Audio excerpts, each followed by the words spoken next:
पाकिस्तान ने बोला है कि हाथ मिलाना है तो हाथ मिलाओ, अपनी शर्तें मनवा रहा है। हाँ, तो वो है कि हाथ मिलाओ। तो आप तो अगर ये कह रहे थे कि भाई कि नहीं जी पाकिस्तान को हटा दो, कुछ नहीं हो रहा है, ये है वो है, तो वो सारी बातें धरी की धरी रह गई। पाकिस्तान तो आपसे ये कह रहा है कि कमजोर भी मैं हूं लेकिन शर्तें भी मेरी आप सब लोग मानोगे तब मैं जाके ये मैच खेलूंगा। ये चीज है ना, जो अपनी सारी शर्तें मनवा रहा है वो। जो आप बात बोल रहे हो बिल्कुल, आईसीसी जो है वो पीसीबी की बात मान लेगा, यही हुआ ना, मतलब कि पीसीबी ने झुका दिया भाई आईसीसी को। और आज ये पता चल गया वर्ल्ड क्रिकेट को कि भाई पीसीबी के बिना मतलब वर्ल्ड कप नहीं हो सकता, और इंडिया पाकिस्तान मैच ही सर्वोपरि है और उसमें पाकिस्तान नहीं खेलेगा तो क्रिकेट खत्म हो जाएगी। इसका मतलब आईसीसी यही चीज कर रहा है। अब पहला पॉइंट वो ये कह रहे हैं कि हमें एक बड़ा होगा रेवेन्यू मिले भाई, तो इसमें ये उन्होंने बता दिया कि हमारी क्रिकेट भले ही कितनी गर्त में चली गई हो, हम खेलना आता हो आता ना होता हो, हम लेकिन इंडिया पाकिस्तान के बीच जो एक हेट है उसकी वजह से अगर इंडिया पाकिस्तान का मैच होता है उसको देखने लाखों दर्शक पहुंचते हैं, रेवेन्यू उससे बहुत आता है, तो हमें उसका ही रेवेन्यू बढ़कर मिले ना, क्योंकि भाई हमारी वजह से ही तो मैच हो पाता है। तो इसमें यह पता चल जाता है कि मतलब यार आप लाखों करोड़ों, लाखों क्या करोड़ों क्या अरबों लोगों की इज्जत को, अरबों लोगों के इमोशंस को दाव पर लगाकर पैसे का एक बाजार चला रहे हो, और उसका पैसा पीसीबी और ज्यादा उठाएगा और करेगा। दूसरा पॉइंट आपका कि हैंडशेक हो जाए, हैंडशेक हो जाए मतलब इंडिया जो मतलब उन पाकिस्तान के प्लेयरों के साथ क्रिकेट खेला, जिसे कहते हैं कि क्रिकेट भी नहीं खेलना चाहिए, चलो हाथ नहीं मिलाया, हमने कहा कि यार वो पाकिस्तानी ना हमारे दोस्त नहीं हो सकते, हाथ मिलाना चाहते हुए भी उनसे हाथ मिलाएंगे, गले मिलेंगे, तो ये इंडिया की कितनी बड़ी बेइज्जती होगी कि भाई आपको मतलब झुका दिया गया। तीसरा पॉइंट आपने क्या बताया था बायलैटरल सीरीज का। एक चीज बताओ, आज पाकिस्तान गवर्नमेंट ने कह दिया ना भाई कि हम जो है वो इंडिया से वर्ल्ड कप का मुकाबला नहीं खेलेंगे, उसके बाद पीसीबी ने कहा कि भाई हमारी गवर्नमेंट ने कह दिया है जी तो भाई वर्ल्ड कप का मुकाबला कैसे खेलेंगे। वो ये क्यों सोच रहे हैं या आईसीसी ये क्यों सोच रही है कि कल को इंडिया जब एक बायलैटरल सीरीज खेलने की बात करेगा तो हमारी गवर्नमेंट कुछ नहीं करेगी। भाई हमें भी देखना पड़ेगा ना भाई, मतलब ये तो यार मैं किसी भी सूरत में इस चीज को नहीं बचा पाऊंगा कि कल को बीसीसीआई बायलैटरल सीरीज खेलने पहुंच जाए और हमारी गवर्नमेंट कुछ ही ना बोले। यार गवर्नमेंट ने ही बोला है ना, अनुराग ठाकुर ने ही बोला है ना कि बायलैटरल नहीं खेलते हैं, वो बंद है, लेकिन हाँ जी हम वर्ल्ड कप के मैच खेल सकते हैं, एशिया कप खेल सकते हैं, वो ठीक है, पर यार आप बायलैटरल पे कैसे एक आम इंडियन को और कैसे सरकार की मतलब वो लाओगे वहां पर मर्जी। जो ये रेवेन्यू है ये सिर्फ ये नहीं करेगी इस मैच से बढ़ा हुआ रेवेन्यू, ये जो आपका आईसीसी का ओवरऑल शेयर है वो बढ़ाने की बात। और उसमें जब भाई सवाल ये भी आता है कि भाई ठीक है अब ये तो ऐसा हो रहा है कि भाई इनके साथ ही सारी गलत चीजें हुई, तो क्या मतलब इन शर्तों में से देखो बायलैटरल तो मेरे लिहाज से अभी मैं कंप्लीटली रूल आउट करता हूं कि बायलैटरल तो भाई पूरा आपको पता है कि इंडिया पाकिस्तान की सिचुएशन क्या है और बायलैटरल क्यों नहीं होती। अब देखो क्लॉजेस लगने को आईसीसी चैंपियंस ट्रॉफी के वक्त जब ये सब कुछ हुआ था और उससे पहले वर्ल्ड कप की बात थी और जब ये हुआ था कि आप आ जाओ हैदराबाद, जब उनको पाकिस्तान को जो रिसेप्शन मिला था और फिर इंडिया का भी था कि इंडिया भी चली आएगी, फिर चैंपियंस ट्रॉफी नहीं गई, उस टाइम ये सब डिस्कशन थी कि भाई हाइब्रिड और ये वो, प्लस बायलैटरल की चर्चा तब भी शुरू हुई थी और वो बायलैटरल की चर्चा हुई थी न्यूट्रल वेन्यू पर। और आपको याद आएगा कि अभी ऑस्ट्रेलिया बोल देता है कि हम होस्ट कर देंगे इंडिया पाकिस्तान, कभी कोई और कहता है कि हम होस्ट कर देंगे, तो ये क्लॉज पे सिलेक्टिव पार्टिसिपेशन पर ये डब्ल्यूटीसी में क्यों इंडिया पाकिस्तान नहीं हो रहा है उस पर भी बात होती है। तो वहां पे भी खेलो आप। हाँ, तो वही चीज सारी चीजों के लिए आप अगर आप बायलैटरल खेल सकते हो, हैंडशेक कर सकते हो, तो आप डब्ल्यूटीसी टेस्ट मैच खेलने में क्या दिक्कत है, आप जाके खेलो कहीं किसी वेन्यू पे खेलो। और वैसे भी कायदे से देखो एशिया कप तो नाम दिया जाता था ना, होता था वो इंडिया पाकिस्तान ही था, बायलैटरली होते थे, एक ही एशिया कप में आप 3-3 बार भिड़ा देते थे, इस तरह की प्लानिंग आपकी हो जाती थी ना, तो वो 3 मैचों की सीरीज हुआ करती थी इंडिया पाकिस्तान। अब ये है कि पिछले कुछ वक्त में जो कुछ भी हुआ है आप अपने फैसले पे टिके हुए हो कि हाँ जी हमें नहीं खेलना है, पाकिस्तान कह रहा है कि हमारी गवर्नमेंट ने मना कर दिया, तो भाई बायलैटरल खेलने के लिए हमारी गवर्नमेंट ने भी तो मना कर रखा है, हम कैसे खेल जाए। आप कह रहे हो कि हम खेलने के लिए तैयार हैं और हमारी गवर्नमेंट ये मान जाएगी, तो ये दोनों चीजें एक साथ नहीं हो सकती ना। और जो दीपक का है कि हैंडशेक, भाई अगर आप खेल रहे हो आप पहले तो खेलना गलत है, या तो खेलो ही मत, अगर खेल रहे हो तो उसमें हैंडशेक करने में कोई दिक्कत नहीं है, क्या है। बट अब ये देखिए हैंडशेक करने वाली दिक्कत में ये चीज है कि हैंडशेक दीपक शुरुआत तो हैंडशेक तो होता था ना, मैच में आपकी बातचीतें भी होती थी, ये है वो, तो इस टाइम पर ऑपरेशन सिंदूर फिर मुद्दा बना, फिर इंडिया में इमोशंस और सेंटिमेंट्स ये भी थे कि भाई खेलना ही नहीं चाहिए। फिर वहां पर बात घूम फिर कर आई कि भाई जब दबाव बना, जब विजुअल्स आए मोहसिन नकवी के साथ सूर्य कुमार यादव, सलमान अली आगा के साथ सूर्य कुमार यादव, उसके बाद ये हुआ कि अगले दिन आपको पता चला कि हैंडशेक नहीं कर रहे। बट हैंडशेक अगर आप अब कर रहे हो तो अब दैट मींस अब ये है कि भाई वाजिब आपकी बात। और भाई जो लोग ये कहेंगे कि जी हाथ मिलाने में क्या दिक्कत है, मैं भी वही मानता हूं कि जब आपने मैच ही खेल दिया तो हाथ मिलाने में क्या दिक्कत है। लेकिन एक चीज बताओ कि भाई एक मतलब मैच होता है और उस मैच की इमोशंस आपको पता है कि भाई लाखों मतलब लोग चाहते हैं कि वो मैच ना हो, भाई करोड़ों लोग चाहते होंगे कि मैच हो, लेकिन लाखों तो चाहते हैं ना कि जो ना हो भाई उनमें भी। और जब आप देखते हो कि यार इंडिया पाकिस्तान एक क्रिकेट मैच खेल लेते हैं, उस पर भी जले पर नमक छिड़कने वाली बात होगी ना, हाथ मिला रहे हैं, झपिया पा रहे हैं, वही मतलब मैं तो एज अ इंडियन मैं ये नहीं देख सकता, मेरी आंखों में भाई इतना दम नहीं है कि वहां पर वो ऐसे इशारा कर रहा हो हारिस रऊफ, वहां पर अलग अलग एक खिलाड़ी बंदूक का इशारा कर रहा हो बल्ले से और हमारे प्लेयर मैच जीतने के बाद हाथ मिलाने जाएंगे। अरे भाड़ में गई भाई स्पोर्ट्समैन स्पिरिट, कोई ठेका नहीं ले रखा है स्पोर्ट्समैन स्पिरिट का। दूसरी चीज ये है जो भाई अब एक बार हो गया एशिया कप में कि आपने हाथ नहीं मिलाया, आपने दिखा दिया कि यार ये क्या है, ये क्या है भाई? मतलब तुम जबरदस्ती कहोगे कि भाई तू हमसे हाथ मिला, उन लोगों से हाथ मिला।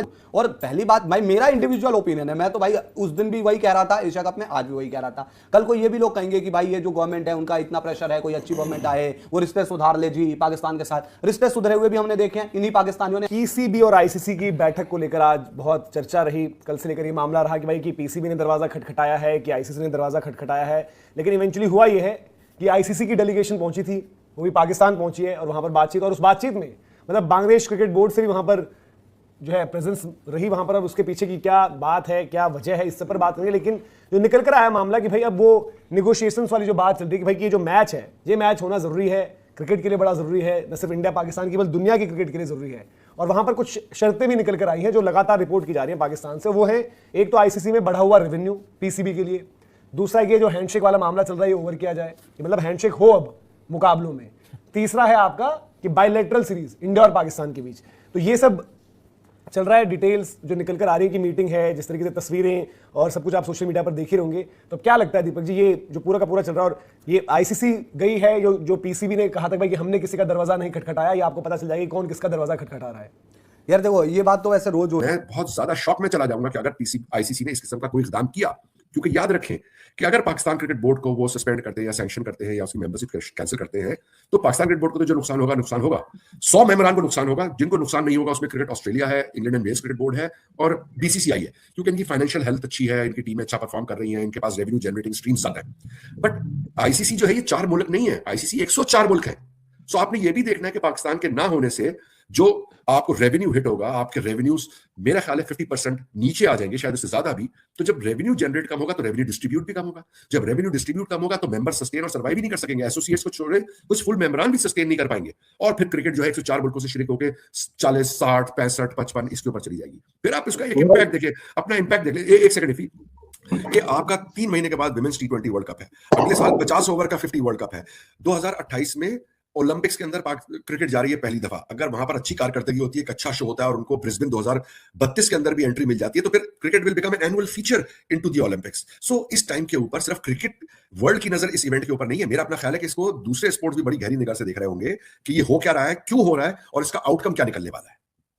पर मुझे अभी भी ये ऐसा फील हो रहा है कि आगे पाकिस्तान की क्रिकेट खड़ी हो ना खड़ी हो, मुझे नहीं पता कि पाकिस्तान कैसी क्रिकेट खेलेगा। अगर पाकिस्तान अपना एक बड़ा नाम रखता है क्रिकेट के अंदर, इंडिया पाकिस्तान मुकाबला नहीं होगा, पूरी दुनिया में खलबली मची हुई है, जबकि वर्ल्ड कप चल रहा है जी, ठीक है। इस मुकाबले को लेकर क्या रेवेन्यू का इशू है वो आईसीसी को हो सकता है कि ब्रॉडकास्टर्स के गले को है। पाकिस्तान ऐसा क्या, पाकिस्तान जो पिछले 18 सालों में नहीं मनवा सका आईसीसी से, कि अब वो मनवाने के लिए जनाब इतने सारे लोग पाकिस्तान आ गए, चाय खाना चल रहा है, तस्वीरें कितनी है, मगर ये नहीं पता चल रहा कि भैया पाकिस्तान बनवाएगा क्या। मतलब ये क्या, ऐसा क्या फायदा होगा इन लोगों से पिछले 15 दिन से जारी कशमकश का। लोग ये जानना चाहते हैं कि यार इस मैच को लेकर, पाकिस्तान इंडिया के मैच को लेकर बीसीसीआई अपने एंड पे गलत है या पीसीबी अपने एंड पे गलत है, या बांग्लादेश एक ऐसा हिरन हाथ लग गया है जिसको पकड़ने में सब लोग लगे हुए हैं, उसमें पाकिस्तान भी अपनी चीजें पूरी करने के लिए लगा हुआ है। तो पाकिस्तान क्रिकेट बोर्ड का हार्ड स्टैंस क्या हो सकता है? पब्लिक जो सेंटिमेंट है वो ये बता रहे हैं कि यार ये मैच बायकॉट हो जाना चाहिए।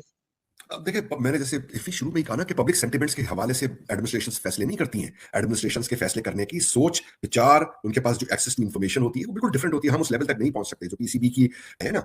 और ये एक बहुत अच्छा इकदाम है आईसीसी का कि उन्होंने दरवाजे बंद नहीं किए, उन्होंने अगर पूरे दरवाजे नहीं खोले तो थोड़ा सा एक स्पेस खोली दी है। आइडियली चेयरमैन चीफ एग्जीक्यूटिव बात करने आते तो बात हो जाती, बट चले उन्होंने अपने वाइस चेयरमैन को भेज दिया, उस्मानी को भेज दिया और अमीनुल इस्लाम आ गया, तो कम से कम डिस्कशन डायलॉग तो चल रही है ना। बात तो ये एक अच्छी चीज है, बातचीत होना बहुत अच्छी चीज है। अब जहां तक बात रही कि क्रिकेट और फाइनेंसेस की, तो देखिए बात यह है कि अगर हिंदुस्तान पाकिस्तान नहीं खेलेगा तो आपके रेवेन्यूज गिर जाएंगे, क्योंकि एक मैच से अगर 250 मिलियन से लेके 400 million, anything between 250 million to 400 million आप जनरेट करते हैं, तो स्ट्रेट अवे वो डिडक्शन हो गई। और वो पैसे आप जनरेट कहां से करते हैं? मीडिया राइट से अकेले से नहीं करते, वो मेजर चंक होता है, बट उसमें इन स्टेडियम एडवर्टाइजमेंट्स होती हैं, उसमें एयर टाइम होते हैं, उसमें लाइसेंसीज होते हैं, उसके अंदर आपकी होस्ट बोर्ड की टूरिज्म होती है, हॉस्पिटैलिटी होती है, टिकटिंग होती है। एक चीज है उसमें, एक पूरा एक जब पैकेज बनता है हिंदुस्तान पाकिस्तान का मैच का, जब आप ये सारी चीजें उसके अंदर फैक्टर इन करते हैं, तो it can be anything between 250 million to 400 million. इसी वजह से हिंदुस्तान पाकिस्तान का मैच हर टूर्नामेंट में रखा जाता है, कम से कम एक, कि ये पैसे तो सिक्योर कर लो ना। क्योंकि अगर आप इन दोनों टीमों को अलग अलग ग्रुप में रखेंगे तो कोई गारंटी थोड़ी है कि ये टीमें सेमीफाइनल या फाइनल में मिलेंगी। तो जब ये गारंटी नहीं होगी तो रेवेन्यू कम मिलेगा। इसी वजह से आज से कोई 10-15 साल के करीब पहले ये डिस्कशन के बाद ये आईसीसी ने फैसला किया था कि हिंदुस्तान पाकिस्तान को हमने इसलिए साथ रखना है ताकि हम ज्यादा पैसे मेंबर्स के लिए जनरेट कर सके, ताकि फिर वो ज्यादा पैसे मेंबरान को डिस्ट्रीब्यूट हो सके। ये एक ओवरआर्चिंग फिलॉसफी है। अब अगर आप इस फिलॉसफी से हटेंगे तो आपको इस बात के ऊपर कभी उम्मीद है, क्योंकि जो आईपीसीबी के तहफ्फुज़ात हैं वो सबके सामने, वो तो कह रहे हैं कि आईसीसी का डबल स्टैंडर्ड, मैं नहीं कह रहा, वो मोहसिन नकवी साहब ने कहा ना डबल स्टैंडर्ड है। तो डबल स्टैंडर्ड क्या है वो आपको पता है। 2024 के अंदर आईसीसी ने बीसीसीआई का लॉजिक या एक्सक्यूज मान लिया, बट बांग्लादेश क्रिकेट बोर्ड का नहीं माना। वो डबल स्टैंडर्ड हो गया। तो पोटेंशियल ये किसी इशू के ऊपर बात हो सकती है। दूसरा एक इशू जो है वो ये है कि क्या ये sport should continue to be a gentleman's sport, should be played in the right spirit, जो एमसीसी के प्रीएम्बल के अंदर लिखा हुआ है कि आपने हर सूरत में अपने अपोनेंट्स को, अपने मैच ऑफिशियल्स को, अंपायर के फैसलों को रिस्पेक्ट देनी है। क्या हम इसको अपहोल्ड करेंगे या नहीं करेंगे, ये बात आएगी। फिर पोटेंशियल ये बात आएगी कि जब आप ये कह रहे हैं कि जब एक मैच से 215 मिलियन से लेके कुछ भी आप ऊपर जमा कलेक्ट कर सकते हैं इस मैच से, तो आप हमें सिर्फ 35 मिलियन किस चक्रों में दे रहे हैं आप हमें? क्योंकि इंडिया हमारे साथ खेल रहा है तो 215 मिलियन प्लस डॉलर्स जमा हो रहे हैं ना। अगर इंडिया ऑस्ट्रेलिया से खेले, इंडिया इंग्लैंड से खेले, इंडिया साउथ अफ्रीका से खेले, तो ये पैसे थोड़ी जनरेट होते हैं। वो तो उसी वक्त होते हैं जब पाकिस्तान से खेलता है तो जनरेट होते हैं। तो फिर आप तो जनरेट कर रहे हैं 250 मिलियन प्लस, बट हमें आप दे रहे हैं क्या नाम है सिर्फ 35 मिलियन। तो शायद मुमकिन तौर पर इस पर भी बात आ सके। केजी वर्ल्ड टेस्ट चैंपियनशिप के अंदर बात आ सके। केजी वर्ल्ड टेस्ट चैंपियनशिप के अंदर आप बायलैटरल इंडिया पाकिस्तान को आपने अपने प्रेस रिलीज के अंदर सिलेक्टेड मैचेस की बात की है ना, यहाँ पर भी जो सिलेक्टेड मैच हो रहा है, तो आप क्यों नहीं बायलैटरल वर्ल्ड टेस्ट चैंपियनशिप के अंदर इस चीज को कंसीडर करते हैं कि वो खेले? अब ये पीसीबी के लिए कहना आसान है कि ये डिमांड्स मैं अपने सामने रख दूं, बट ये जहन में रखें बीसीबी के प्रेसिडेंट है वहां पर पहुंचे थे, प्लस इमरान ख्वाजा जो कि सिंगापुर के आप कह सकते हैं रिप्रेजेंटेटिव, प्लस आईसीसी के डिप्टी चेयरमैन, वो वहां पर पहुंचे थे। लेकिन मुबशिर उस्मानी, यानी कि जो रिपोर्ट आ रही थी कि मुबशिर उस्मानी भी वहां पहुंचेंगे, वो वहां पर नहीं थे। हमने बता दूं कि कोई भी रिजल्ट नहीं निकला। अगर आपको कोई कह रहा है कि रिजल्ट निकला है, आप मानिए कि वो गलत है। इस वक्त कोई भी रिजल्ट नहीं निकला है, सबसे बड़ी बात यह है। और दूसरी तरफ चूंकि ये ऐसा सेंसिटिव मैटर है जिसको लेकर सिर्फ एक ही देश, बोर्ड या एसोसिएशन रिस्पॉन्सिबल नहीं है, तमाम लोग इसमें शामिल हैं और हम उम्मीद कर रहे हैं कि जल्द से जल्द इस मामले का सलूशन निकले। अभी काम करते हैं। मैंने आपको खबर ये बताई कि आईसीसी की मीटिंग हुई पाकिस्तान क्रिकेट बोर्ड के साथ, बांग्लादेश के क्रिकेट बोर्ड के साथ, लेकिन जैसा का तैसा है, कुछ हुआ नहीं। Revenue, bilateral cricket with India's restoration, and also the enforcement of protocols. Even Bangladesh are expected to ask for some compensation. इसका मतलब क्या है कि पाकिस्तान ने रिपोर्टेडली मीटिंग में कुछ डिमांड्स करी है। उन डिमांड्स में क्या क्या शामिल है आपको बताता हूं कि आईसीसी से इंक्रीज आपका शेयर मांगा है रेवेन्यू का। दूसरा, उन्होंने बायलैटरल सीरीज की मांग करी है इंडिया वर्सेस पाकिस्तान के बीच, और कुछ प्रोटोकॉल्स को ऐड करने की मांग करी है। प्लस साथ में ये भी है कि बांग्लादेश भी कुछ डिमांड्स अपनी रख सकता है। वो भी अपनी जो चीजें हैं उन्होंने शायद रिपोर्टेडली रखी हैं कि हाँ भैया हमारे लिए ये पूरा कर दो, वो पूरा कर दो, फलाना कर दो, ढिमकाना कर दो, क्योंकि T20 वर्ल्ड कप से निकाल दिया गया है। तो ये 3-4 चीजें हैं जो कि अभी सामने निकल के आ रही हैं। ये आपका जो मीटिंग के अंदर है, मोस्ट प्रोबेबली यही डिस्कशन हुआ है जो रिपोर्टेडली हमारे सोर्स में बता रहे हैं। लेकिन जैसे जैसे जी हाँ दोस्तों, ये थी अब तक की मालूमात जो मैंने आपके साथ शेयर की है। वीडियो कैसी लगी अपनी राय का जवाब कमेंट बॉक्स में ज़रूर करें। वीडियो को लाइक करें और चैनल को सब्सक्राइब करें। T20 वर्ल्ड कप के हवाले से जैसे कोई नई अपडेट आती है मैं आपके साथ ज़रूर शेयर करूँगा। अगर आप भारतीय मीडिया का रिएक्शन देखना और सुनना पसंद करते हैं तो चैनल को सब्सक्राइब करें ताकि आने वाली हर मालूमात आप तक बर वक्त पहुँच रहे। हाजिर होते हैं एक नई वीडियो, नई अपडेट के साथ। नेक्स्ट वीडियो दीजिए इजाज़त। अल्लाह हाफिज़।